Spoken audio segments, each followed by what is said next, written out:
Hello दोस्तों, स्वागत है आपका हमारे यूट्यूब चैनल उत्तराखंड ज्ञानविद जीवन में। उत्तराखंड सामान्य अध्ययन सीरीज को जो कि हम बीएस नेगी जी की पुस्तक से सॉल्व कर रहे थे, इसको आज आगे बढ़ाएंगे। आज हम देखेंगे इसका चैप्टर नंबर 3, इसके इम्पोर्टेंट वन लाइनर।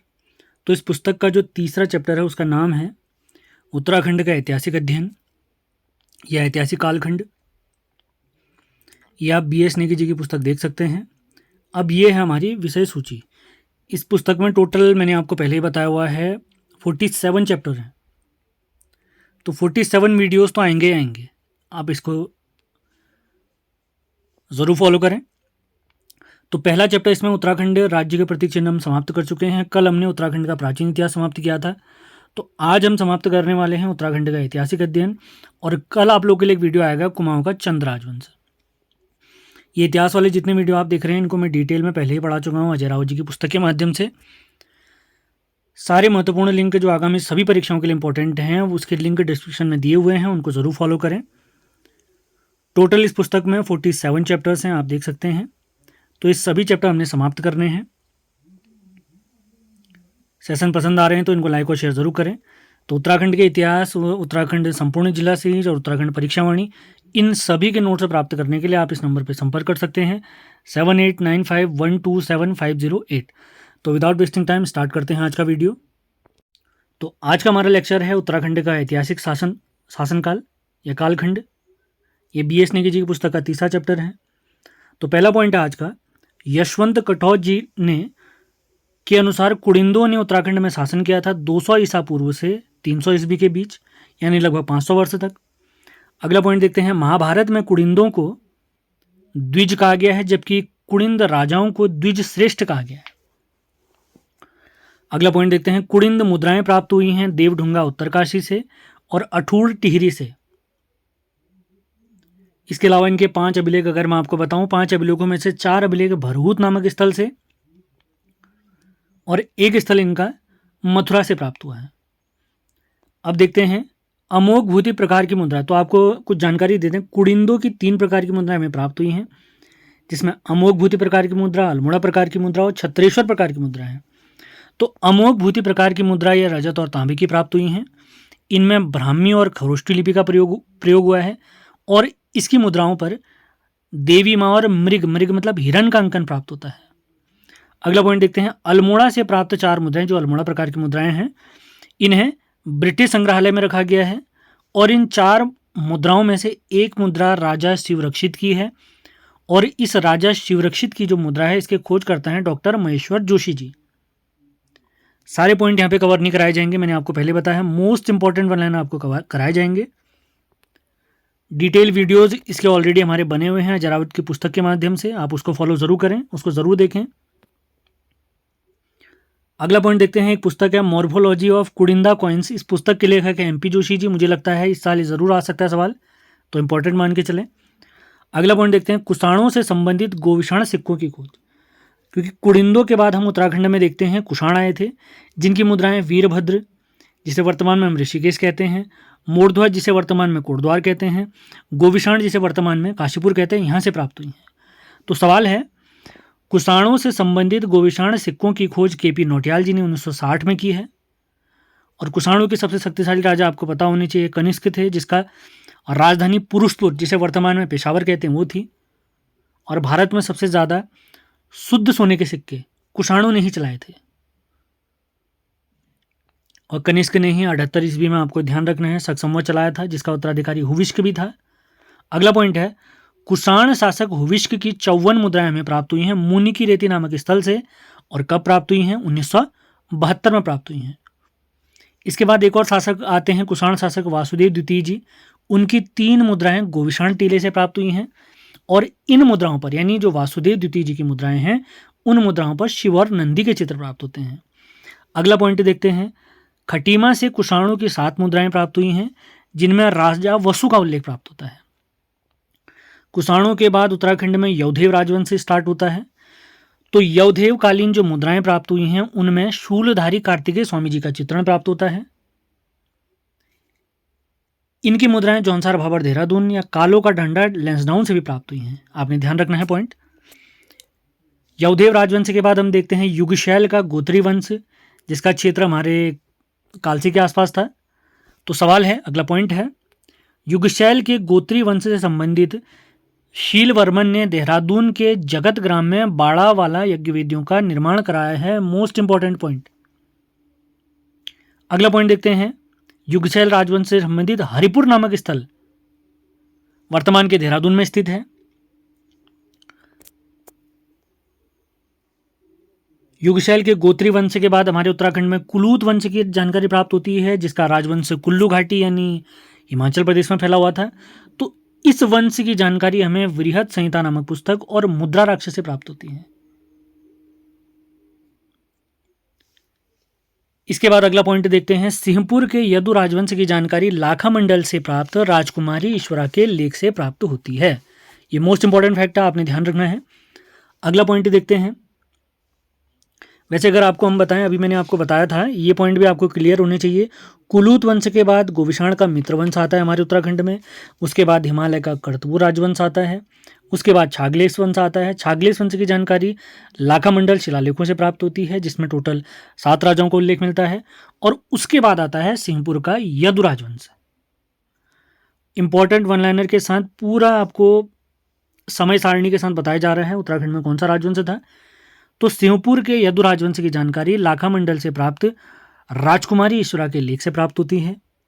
अगला पॉइंट देखते हैं, इसके बाद आता है सिंहपुर के यदु राजवंश के बाद उत्तराखंड में नागवंश आता है। नागवंश की अगर पुष्टि के बारे में अगर बताया जाए, इनकी जानकारी हमें कैसे प्राप्त होती है, तो गोपेश्वर के त्रिशूल लेखों से इनकी जानकारी प्राप्त होती है। तो अगला महत्वपूर्ण तथ्य है, गोपेश्वर के त्रिशूल लेख में 4 नाग राजाओं का वर्णन प्राप्त होता है। तो इन राजाओं के नाम है, पूछा जा सकता है, स्कंद नाग, गणपति नाग, विभु नाग और असुनाग। नागवंश के बाद उत्तराखंड में मौखरी राजवंश की बात आती है। उसके बाद हर्षवर्धन वंश आता है। अगला देखते हैं पॉइंट, कनिंघम, इतिहासकार कनिंघम ने गढ़वाल और कुमाऊं के संपूर्ण भाग को संयुक्त रूप से ब्रह्मपुर कहा है।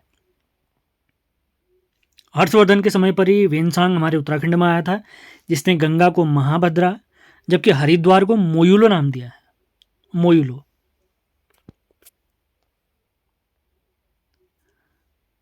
अगला पॉइंट देखते हैं,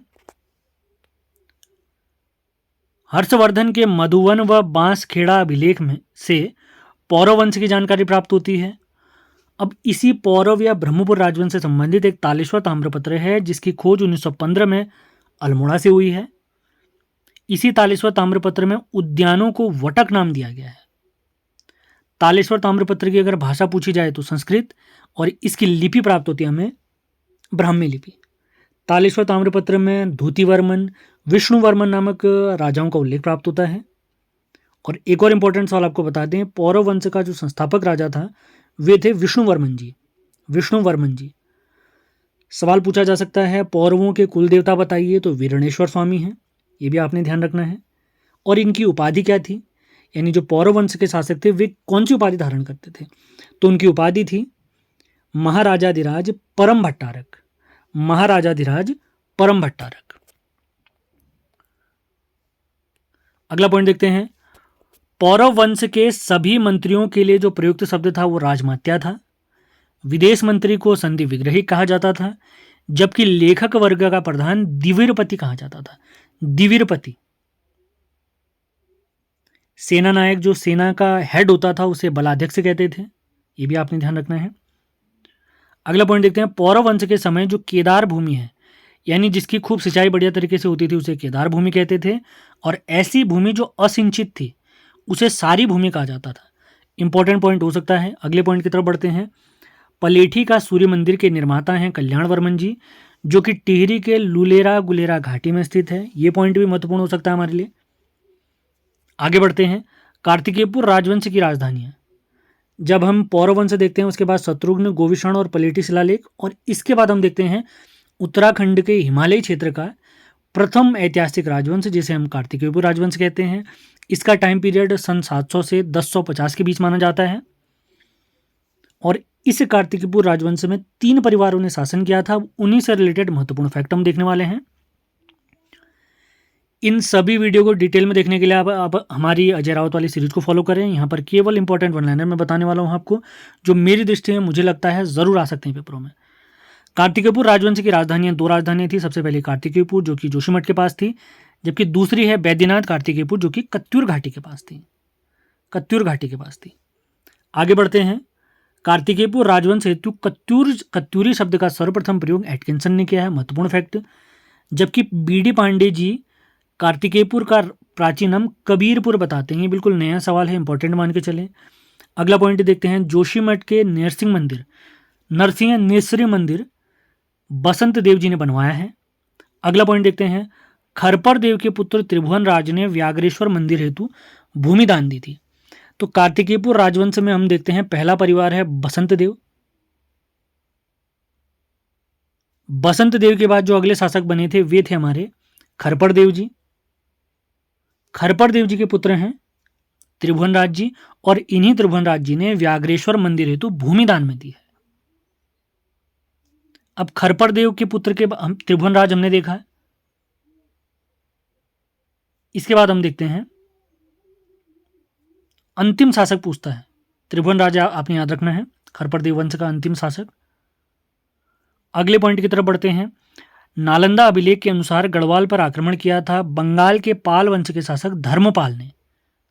इंपॉर्टेंट हो सकता है।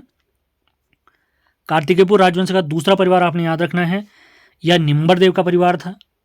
निम्बर देव के बाद ईष्टगण हमारे शासक बने थे, और इन्हीं ईष्टगण के टाइम पर हमारे आदि गुरु शंकराचार्य जी उत्तराखंड में आए थे। उम्मीद है सारे पॉइंट आपको क्लियर हो रहे होंगे। ईष्टगण जी ने जागेश्वर में कुछ मंदिरों का निर्माण कराया था, जैसे नटराज मंदिर, लकुलेश मंदिर, नवदुर्गा, महिषासुर मर्दिनी मंदिर का। और ईष्टगण के पुत्र हमने ध्यान रखना है, ईष्टगण के पुत्र हैं ललित सूरदेव, उनके बारे में ही पढ़ेंगे। उससे पहले कुछ पॉइंट और देख लेते हैं। निम्बर देव के पुत्र ईष्टगण के समय ही उत्तराखंड में आदि गुरु शंकराचार्य जी आए थे। अगला पॉइंट है इतिहासकार लक्ष्मीदत्त जोशी जी के अनुसार कार्तिकेयपुर राजाओं का मूल स्थान अयोध्या है। अगला पॉइंट, कत्यूरियों का भूमि मापन अधिकारी ब्रह्मवातार कहा जाता था। अब देखते हैं कार्तिकेयपुर राजवंश से संबंधित कुछ महत्वपूर्ण अधिकारी। कार्तिकेयपुर राजवंश का पहला परिवार मैंने आपको बताया, दूसरा बताया, तो तीसरा परिवार आपने याद रखना है सलुडादित्य, और इनके बाद शासक बने थे इच्छर देव जी। अब कार्तिकेयपुर राजवंश से संबंधित कुछ प्रमुख अधिकारियों के बारे में देखते हैं। तो गुप्तचर विभाग का अधिकारी दुसाध्य साधनी कहा जाता था, इंपॉर्टेंट। राजकुमार को कुमारामात्य कहा जाता था। महल के रखवाले, बॉडीगार्ड या प्रहरी को राज दौवारिक कहा जाता था। सेना अलग अलग प्रकार की होती थी इनकी, जिसमें पदातिक यानी पैदल सेना, अश्वारोही जो घोड़े से संबंधित सेना हो गई, गजारोही यानी हाथी सेना, उष्ट्रारोही यानी ऊंट से रिलेटेड सेना। तो पैदल सेना या पदातिक का नायक कहा गया है गौलमिक। अगला पॉइंट देखते हैं। भूमि अभिलेख रखने वाले अधिकारी को उपचारिक या पटकोषचारी कहा गया है। पटकोषचारी कहा गया है, इंपॉर्टेंट हो सकता है। आभीर कौन होते थे इस वंश में? पशुओं से दुग्ध आदि निकालने का कार्य करने वाले व्यक्ति आभीर कहलाते थे। भूमि के माप के लिए द्रोणवापम और नालीवापम का प्रयोग होता था इस समय पर, कार्तिकेयपुर राजवंश के टाइम पे। प्रांतपाल पूछते हैं कार्तिकेयपुर राजवंश में, तो प्रांतपाल होते थे, सीमाओं की सुरक्षा का भार इन पर होता था। घट्टपाल गिरी द्वारों के रक्षक होते थे। वर्मपाल कौन होते थे? वे सीमावर्ती मार्गों के आवागमन में व्यक्तियों पर जो आते थे उन पर नजर रखते थे। नरपति कौन होते थे? नरपति नदी घाटों के आवागमन या आगमन सुविधा पर कर वसूलते थे। यानी नदी के थ्रू अगर आप यातायात करते हैं, चलते हैं, जाते हैं, आर पार करते हैं, तो आपसे कर वसूला जाएगा नरपति के माध्यम से। अगला पॉइंट है, एक द्रोण किसके बराबर होता है? तो ये 32 सेर या 16 नाली के बराबर होता है। अब कुछ अंतिम महत्वपूर्ण तथ्यों की तरफ चलते हैं, फिर हमारा आज का लेक्चर समाप्त हो जाएगा। 1191 में गोपेश्वर त्रिशूल लेख के अनुसार नेपाल राजा अशोक चल्ल ने कत्यूरी राज्य यानी हमारे उत्तराखंड पर आक्रमण किया था। 1223 में 1223 में बालेश्वर मंदिर ताम्रलेख के अनुसार कत्यूर राज्य पर कराचल देव ने शासन किया था, यानी कत्यूर राज्य हमारे नेपाल के राजा कराचल देव के अधीन हो गया था। अगला महत्वपूर्ण फैक्ट देखते हैं, लोहा घाट के सुई राज्य की स्थापना ब्रह्मदेव ने की थी। अगला महत्वपूर्ण तथ्य हो सकता है, स्थापत्य एवं मूर्तिकला की दृष्टि से कत्यूरी काल को उत्तराखंड का स्वर्णकाल कहा जाता है। पूछा जा सकता है, आपने ये पॉइंट सारे क्लियर करते हुए चलने हैं। अब देखते हैं कुछ अंतिम पॉइंट। 1398 में हमने याद रखना है तैमूर लंग ने दिल्ली पर आक्रमण किया। तो 1399 में तैमूर लंग ने हरिद्वार के समीप यमुना घाटी के 2 राजाओं से युद्ध किया था। तो पहला युद्ध इसका हुआ था गंगाद्वार के शासक बहुरूप जी के विरुद्ध, और दूसरा युद्ध इसका हुआ था रतन सेन के विरुद्ध। अब रतन सेन कौन थे? तो रतन सेन थे सिरमौर के शासक, सिरमौर हिमाचल प्रदेश के शासक। अगला पॉइंट देखते हैं, अंतिम पॉइंट है, जिया रानी ने तैमूर लंग को रानी बाग के पास परास्त किया था। लोक गाथाओं में हम यही चीज़ें पढ़ते हैं। तो आज का लेक्चर हमारा समाप्त होता है। उम्मीद है लेक्चर आपको पसंद आया होगा। आप लोग सपोर्ट करेंगे, लगातार वीडियो आएंगे। कोशिश की जा रही है डेली 2 वीडियो लाए जाएं। जैसे आज सुबह एक हमारा वन लाइनर वाला वीडियो आया था, उम्मीद है वो वीडियो भी आपको पसंद आई होगी। अब वीडियो रोज आएंगे, किसी भी हालत में आएंगे, मैंने आपको बता दिया है। अब हमारी परीक्षाएं यूकेपीएससी कराने वाली है, तो वो करंट अफेयर्स पर भी फोकस करती है।